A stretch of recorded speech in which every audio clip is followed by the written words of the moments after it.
Welcome back. Today kicks off World Breastfeeding Week. The World Health Organization started the campaign in 1992 to recognize breastfeeding as a powerful foundation for lifelong health, development, and also equity. So that means making sure that mothers have access to the support and information that they need to breastfeed for as long as they wish to. So I'm going to bring in Helena Franco. She's an international board-certified lactation consultant right here in the Charlotte area. Good morning. Thanks for joining us. So, thank you for having me. Yeah, World Breastfeeding Week goes through the 8th, so it starts today. What do we know statistically about the positive impacts for breastfeeding for moms and for babies? Right. There are an array of benefits for moms, for babies, and for just the entire population. World Health Organization tells us that breastfed babies have a reduced risk of hospitalizations, reduced risk of infections, sudden infant death syndrome, type 2 diabetes down the road. They have a reduced risk of asthma. For the mother portion, they have it actually facilitates and speeds up that recovery period postpartum for them. It also can decrease their risk of developing type 2 diabetes as well as ovarian and breast cancers. And it can also decrease their risk of high blood pressure. So long term and altogether, this can create a healthier population, driving back those healthcare costs, because we know research shows us that breastfed babies, if they do have a hospital stay, it's a shortened hospital stay. It just creates healthier families all around. Well, yeah, and postpartum is wild, so anything that we can do to kind of help that process, right. We'll take it. Breastfeeding is a natural process, right? We've all been doing it since the dawn of time. But what are some misconceptions that are out there that maybe you've heard about clients that come to you about breastfeeding?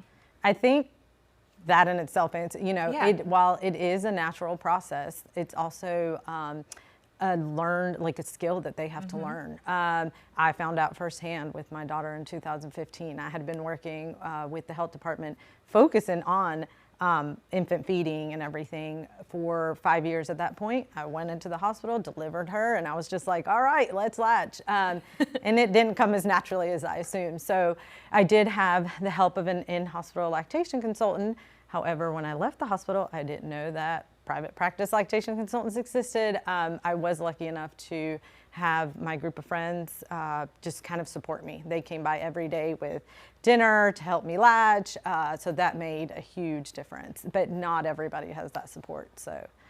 Well, right. I mean, that support is huge. And in full transparency, we've worked together. Yeah. I got in touch with you even before I delivered my daughter, and then we've continued to work together ever since then. And you've been an invaluable resource. Thank you. But some more CDC data shows that 60% of mothers, they don't breastfeed for as long as they want to or intended to. So what are some of the barriers that women often face when kind of faced with this breastfeeding journey? Right.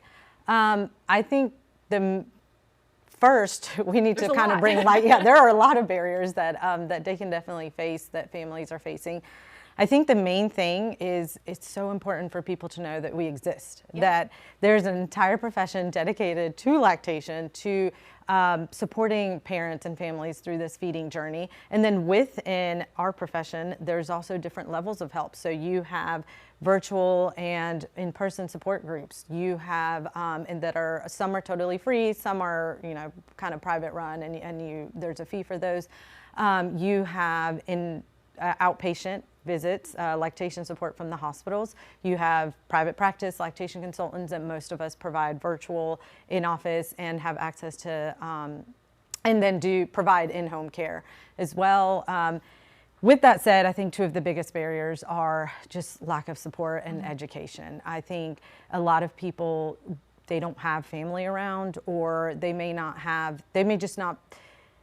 may not know how to support them. And then from the education piece, if you don't really know what to expect postpartum when you have this baby in your arms, it's really, when cluster feeding hits, a lot of families give up because they assume that the baby's not getting enough, that they're just not producing enough to feed the baby.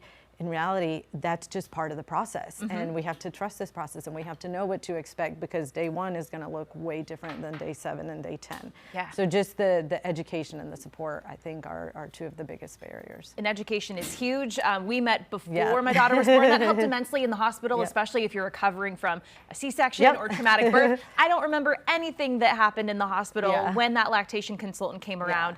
And then obviously you run into problems. So if someone's, there's a lot of moms at home right now, they're sitting there with that newborn and they're like, I'm just struggling a little bit. How can they reach out to you, or even begin to know if, will my insurance cover this? Can I even have access to a Helena? You can. So there's different ways you can. You can go through, of course, the beauty of social media. You can look and see who in your area, maybe in like your local mom groups, has a practice, if they take insurance, if they just do self-pay, and whether, if they take insurance, obviously there's no cost for the family out of pocket for the visit, but even if they're self-pay, a lot of us provide super bills where the families can file a claim individually, and then they can get some potential reimbursement. So again, there are local groups, there are hospital, there are pediatricians that have in-house lactation. So if you don't really want to deal with kind of having all your providers in separate places, you can find a pediatrician that has in-house lactation, and then hit you can get access that way. Yeah, absolutely. We just need things to be streamlined. Yes. And by the way, Helena runs Piedmont Lactation and Nurture. Go ahead and look her up online, Instagram. Invaluable resource. She is amazing. Thank you so much. World Breastfeeding Week kicking off this week. Really important stuff. So we're happy to have you in here this morning. Queen City News Plus. Just search Queen City News on your smart TV's app store.